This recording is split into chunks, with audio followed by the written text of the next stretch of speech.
Kenya, Mama Ruto, Your Excellency, the President of the Republic of Comoros, Azali Assoumani, Your Excellency, the former President of Niger, Yusuf Mahamadou, the Governor, our host Governor of Embu, the Honorable Ses Barire, aka Karinda, who is also the chairperson of the ruling party, the United Democratic Alliance,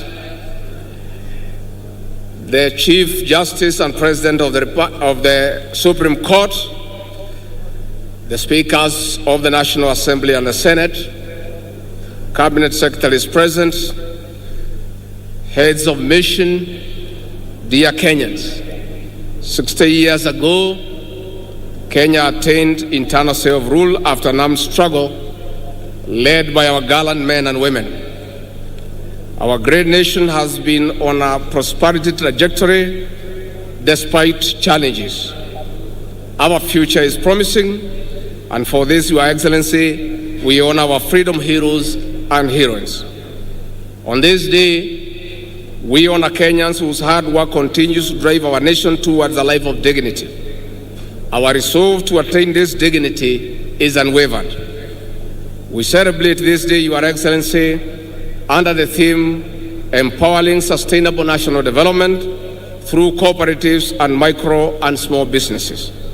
It also happens when public reforms, especially in the coffee, tea, and dairy subsectors, are on top gear. The structural reforms aim at restoring the dignity of our farmers in line with the bottom-up economic transformation agenda.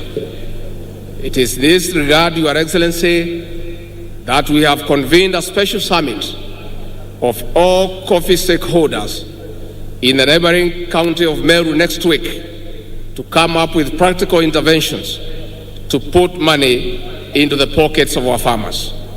There shortly, there will be another conference for tea, followed by macadamia, avocado, miraa, and muoka. Your Excellency, for sustainable reforms in these subsectors, cooperatives are central components in uplifting our small-scale farmers to economic independence and prosperity. To this effect, the cooperative movement must roar back to life by instituting necessary reforms.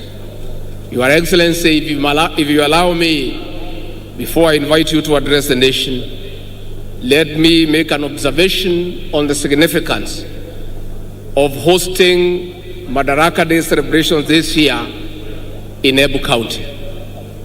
Your Excellency, the venue of this celebration is on the edge of Mount Kenya Forest, where gallant men and women took arms, crude as they were, to drive the British colonialists from this land, reclaim their freedom, and get back their land. Your Excellency, our gallant men and women, despite being limited, were facing a very difficult situation. The colonialists had guns, they had planes, they had grenades, they had bombs. But the poor freedom fighters had only a panga, but a sheer and great resolve to get back their independence. Your Excellency, your presence here is a reminder of that struggle. Destiny has placed you in a unique position to lead the final and the third liberation of this great country, the economic liberation of our people. Your Excellency, we want to encourage you. The measures that you have come up with to get back the economy of this country on track through prudent and pragmatic interventions is what will bring about the third liberation. Your Excellency, we want to encourage you that millions of Kenyans desirous of economic prosperity are fully behind you. We want to encourage you that many Kenyans, though quiet, have confidence that the measures you have come up with will improve the welfare of the Kenyan people.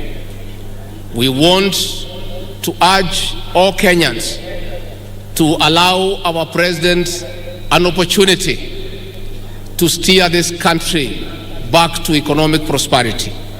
Your Excellency, we want to urge our leaders to continue being steadfast as they support all the legislative measures that your government has proposed in the National Assembly to allow this country to get away from public debt and fund our own development and recurrent expenditure.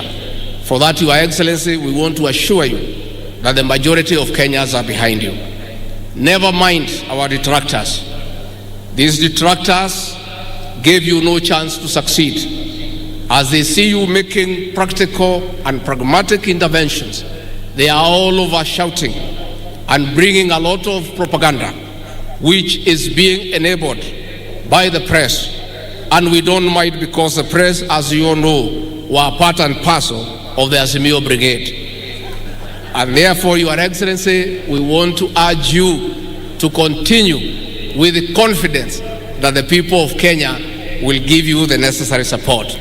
It is now my humble pleasure and duty to welcome His Excellency President William Ruto, President of Kenya and Commander-in-Chief of the Defense Forces, to address the nation. Your Excellency.